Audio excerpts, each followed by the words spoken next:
Great that you're watching. My name is Edward Nandilal, director and owner of Tick Ads. And what I am going to show you today is incredibly interesting. But what am I going to show you? As you can see, I am here in the opening screen of how we set up campaigns. And my intention is to walk you through our platform today and especially show you the targeting options we use, which ones we have, and how we initiate what data we have access to. And my goal is to see what's in it for you, what inspires you, and what do you find interesting to use for your campaigns. And I'm going to cover everything here, from business to consumer campaigns to business campaigns. And yes, well, if you have any questions, you can surely find me. I will also put my email address in the video description, and you can learn more about it there.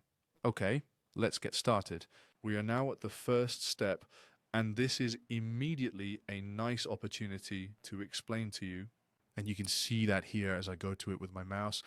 Default CPM bid. What does CPM stand for? Well, it is actually quite simple. CPM stands for cost per mille, and mille, that comes from the Latin mille.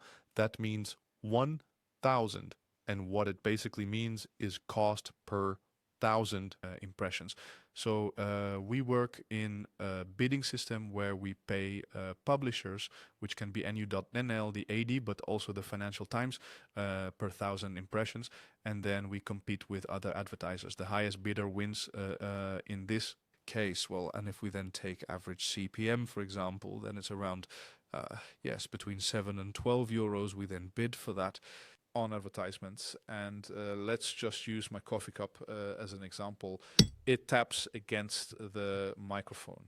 Here we're just going to set a number like 8 as an example, and we're going to call the campaign test. I just have to fill something in here, otherwise the system crashes. Well, let's continue, right? And then we see here enable cross device. Now, what does cross-device actually mean? It's actually very simple. It means that if I'm on the internet with my phone, that I then also extend the campaign to someone's laptop or to someone's desktop or tablet or whatever devices are used in their home. And we do this using the user agent string of the device. That is a piece of programming code that is in a device such as a laptop or a tablet, but also nowadays your smart vacuum cleaner, your smart oven. Everything that is connected to the internet has such a user agent string, and based on that we can target very well. And there is a piece of script that is in it and that it sends to the server, so it recognizes the device. Technical story. This is also a very simple solution. I would be happy to explain to you sometime how that works in practice. What we of course all know is that we sometimes have bought shoes online or have looked at shoes, and then we see those shoes come back 100,000 million times. Well, people really find that annoying, and there are also differences, right? Are you doing that with a business to consumer campaign or with a business to business campaign? But what we see, and we look at scientific models, and depending on the campaign we do, is it more brand awareness? Is it performance? Is it more action oriented? And so forth. Do we set a certain frequency cap, and we can adjust that here? And then we might say, for example, I want someone to see 15 ads every 12 hours. But of course, I can also say 500 ads per 12 hours. Only the system does not agree with that. So we may fill in a maximum of 99, so we say 99 ads per 12 hours. But then we can set a daily budget. And what's important with such a budget, we once had a client that we kept saying, hey, we see your banners everywhere. They didn't see them. Why? Because they looked at 12 noon and we at 9 in the morning. You want to prevent that? So the ads are delivered evenly throughout the entire day. Well, then we can also say which dates we let the campaign run. Are there specific times when we let that run? Especially with television synchronization, which is linking what you see on your phone with what you see on TV. For those campaigns, it is very important to use those dates, build up towards that TV commercial. And then we have a number of third parties we can use in our system, which basically quickly say monitor and optimize. They are external parties. We basically don't use them, but we do have that option. And our clients often also use their own systems there. Now it gets interesting. Of course, you want to know what a campaign has brought you. Well, that's actually very simple. What you do is you create a conversion tag here, and then, for example, you place a tag, test. Oh, I made a typing mistake. I'm typing with one hand. Tag test, and then you say, for example, well, what are we going to sell? We are going to sell iPhones, and they cost $1,000 each. And then I give it a label here.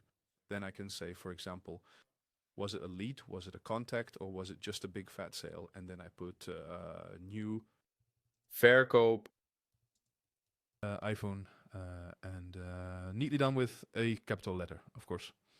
And then we say create conversion. Well, and if we search here, we can see that conversion tag. You can see we named it tag test. We can also call it iPhone. Name it. And then I want to track it, and then I click on it, and then it appears here with me. Tracked conversions, and then I want to have the tags, and then I have a little script. And what I do in this case, this little script, I place it on the thank you page after I have made the purchase. And then I can, for example, click here. Well, depending on the website I am using, it can be a JavaScript, or it can also just be an image pixel, and so on. Then it's just a matter of copying and pasting on that page, or we send this to you if you want to know what such a campaign has yielded. And then we can also create a look back window here. So how long are we going to look back? But now what's interesting, look, people see the banner but don't click, or people click on the banner and then come back to your website. What you want is to include those two elements in your campaign to evaluate what such a campaign now brings to me with tag ads. So what we do is also measure which people have seen the banner and then make a purchase. In practice, this means that we can see very accurately how much such a banner campaign precisely contributes to all the final sales. And we can also link values to that. For example, we can say that if someone clicked and immediately made a purchase, then that is very valuable. But if someone only saw the banners and then made a purchase, it is worth half. And in this way, we can create a conversion attribution model, as we called. Well, one of the things we also work with besides banners are pre-rolls, mid-rolls, post-rolls, and so on. So that means we can choose here whether I want to have it in-stream or out-stream. It doesn't matter much, then your price is cheaper. But we find it very important to actually always turn this off. And I will come back to this later with above and below the fold. And what is also very important is I do want our audiences see the full advertisement. So I always say non-skippable video impressions, because when we target people, we do it well. That means they are eagerly waiting for our advertisements. So we show the whole advertisement without them being able to click through it. Then we move on to the next point here. Platform inventory type. And this is very important, but also very interesting. Just listen. Imagine if you are a pharmaceutical company and you are going to run a campaign via tag ads in Germany. And there are, for example, certain regulations in Germany that say you cannot show medical ads to consumers. So you can only show an advertisement to the doctor. What we do then is we target per square meter the address of that doctor. And then we say, I want to show an advertisement to everyone in this little circle or in this geographical area, but only people who are on their desktop. So then I set this, I turn this off, I turn this off, this I turn off, this I turn off. And only people who are on their desktop then see that banner, excluding the consumer, entirely from that campaign. Super interesting. What What's also interesting, maybe you remember from the past, carrier, pre-carrier.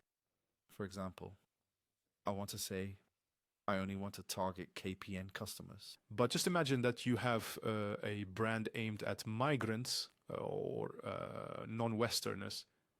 In any case, a lot of Lebara. Then you target here people who have a Lebara SIM card. Or if I say I want to target T-Mobile people, I type in T-Mobile here, then I can also choose different countries. Well, then I say I want to select T-Mobile people in the Netherlands. Super interesting. Mobile connections type. Sounds trivial, but it's very important. Especially with, for example, television synchronization. Do you only want people who are on Wi-Fi? Because we can make that connection via the user agent string, as I just explained, between what people see on television and what they sees on his or her phone. For example, for our client Yakult, they have a TV commercial with the new peach flavor, and I'm on nu.nl, and then I suddenly see the banner. I click on the banner, and it automatically goes into my shopping cart. Contextual targeting, very important, very interesting. There are a lot of data sets we can use here. I can, for example, say I want to target everything about art history through a third party. So basically it comes down to you going to nu.nl and there's a news article about history. Then our system says, hey, we think that person interesting, we want to target them and show them an advertisement. And basically you have pre-selecting packages for that. Okay, earlier I was talking about the positions. I briefly referred to that. And this is really incredibly important.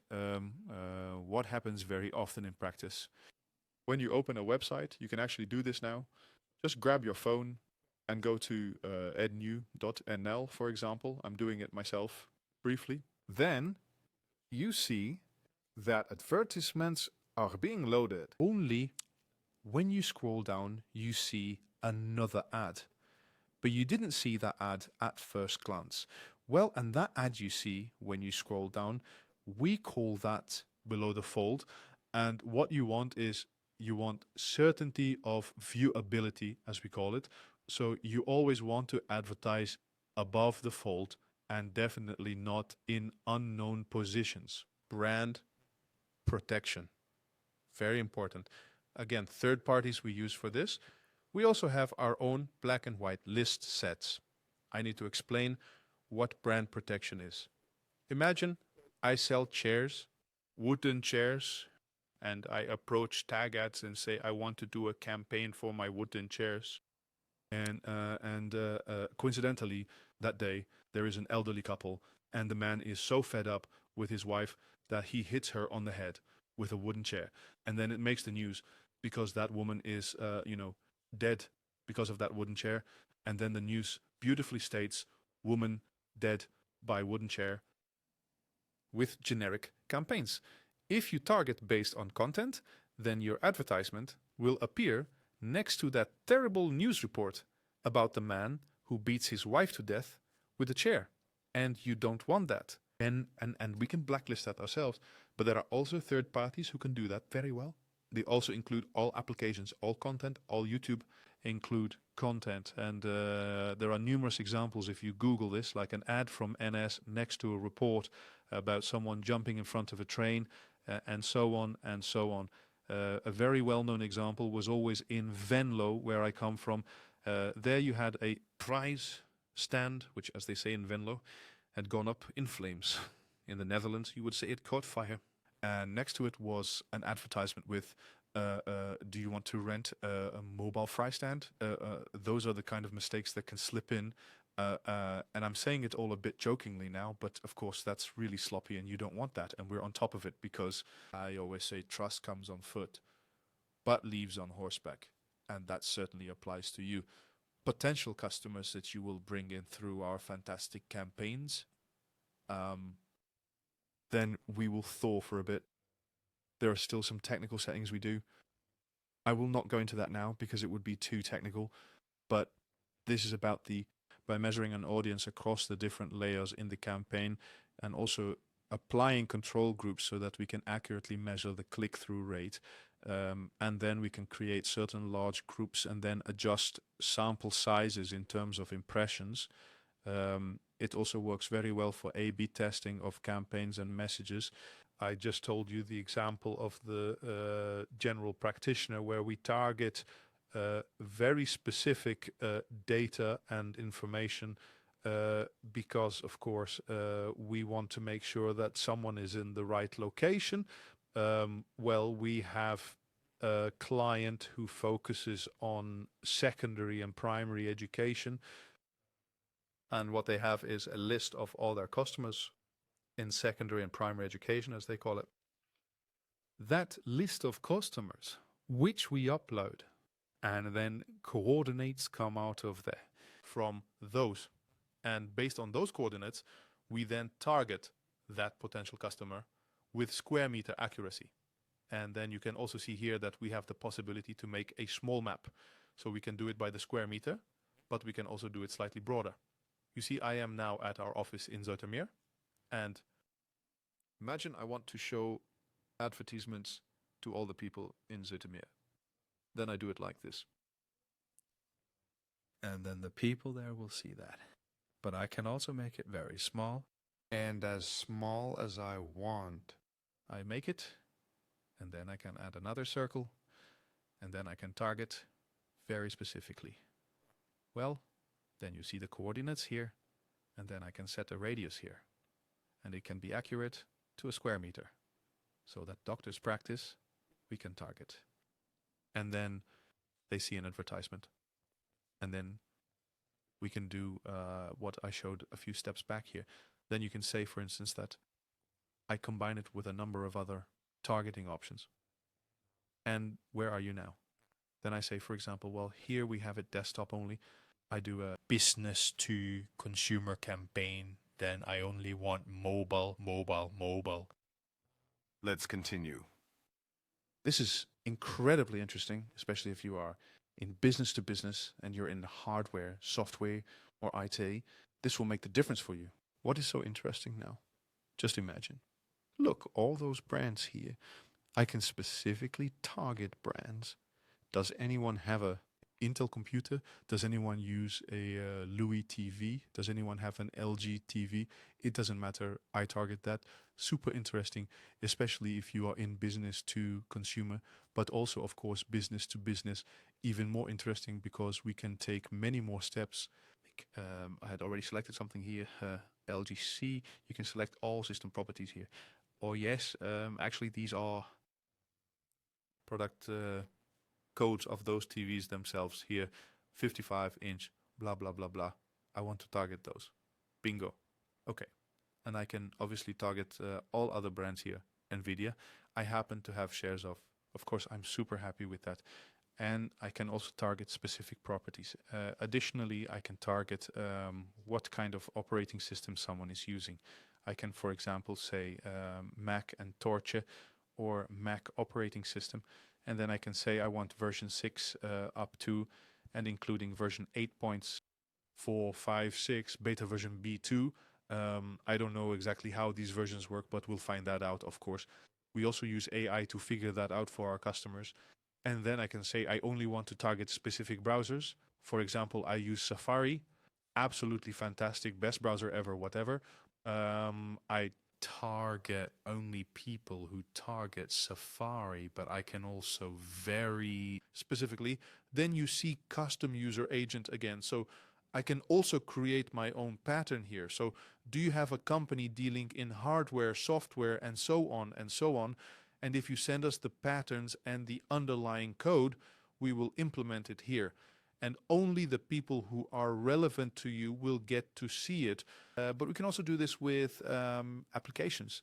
So imagine you have a company and you sell shoes online and you want to target everyone who has the B&Corf app installed.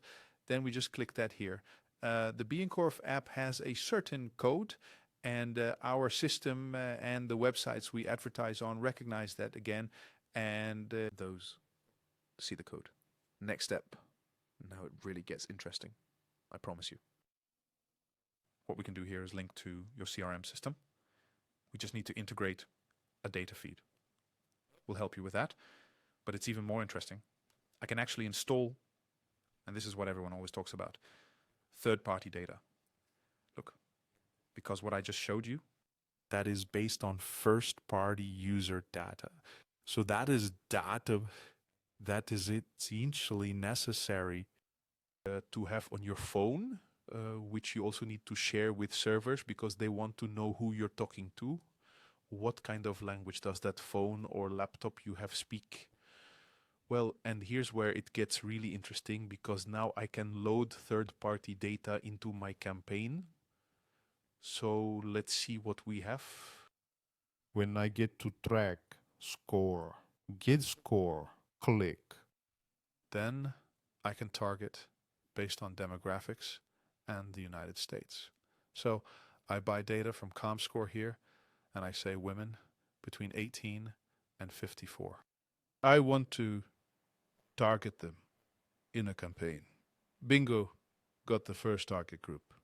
What other interesting things could be in market? Interesting. Location and purchases. Grocery stores. Look, I want to target everyone who has been to automotive companies. People at candy stores, also interesting. Frozen fruits. And these target groups are all available in the Netherlands as well. There's just so much data here that you can load that that is impossible to go through all of it. But we always look for it, of course, for you.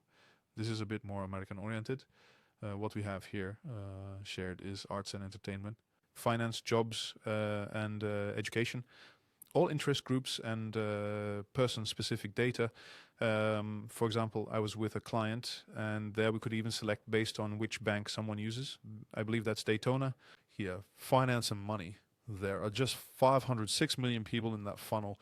Unbelievable. Credit cards. Hey, premium credit card. Where are those American Express people? Loan. Do you have a loan? Then we'll show you an ad. Do you have a car loan? Boom, we'll show you an ad. Unbelievable. That's what I really love about my job. I remember 12 years ago, I worked at a company in Utrecht. And then she showed me how this worked. And then I really thought like, wow, this is the matrix. Look, oh, I want Arabic speaking people. Yes, and baby boomers too. My favorite target group. We can target baby boomers. We also target Chinese people, at least people who speak Chinese. So there's the question of whether it's Cantonese or Mandarin. But in marketing, everything is lumped together. So we just call it Chinese speaking people. Just like if people were to say they want to target European speaking people. Japanese speaking? Is that a language? No idea. Man, lifestyle. No, hoo.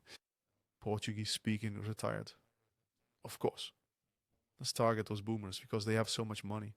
They can see some nice ads. Veterans, wine lovers. I love cake.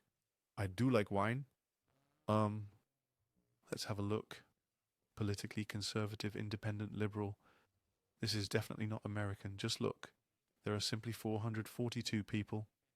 242 million people in that funnel. Unbelievable. What else do we have?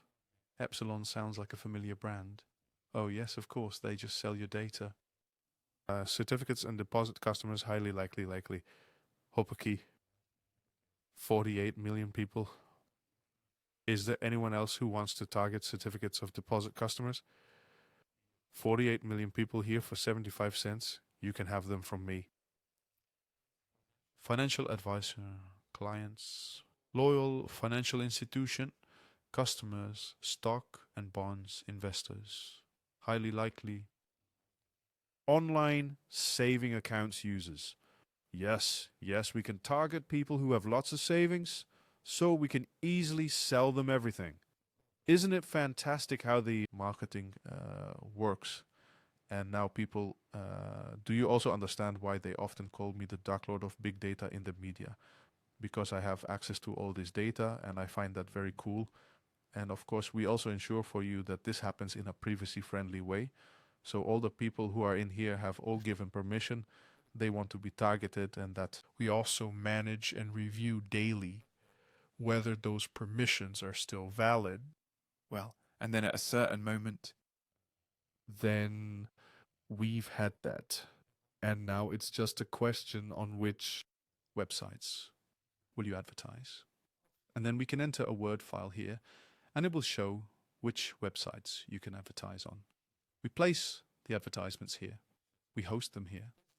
And our designer, Frank, naturally creates beautiful HTML5 advertisements for you. And he makes them.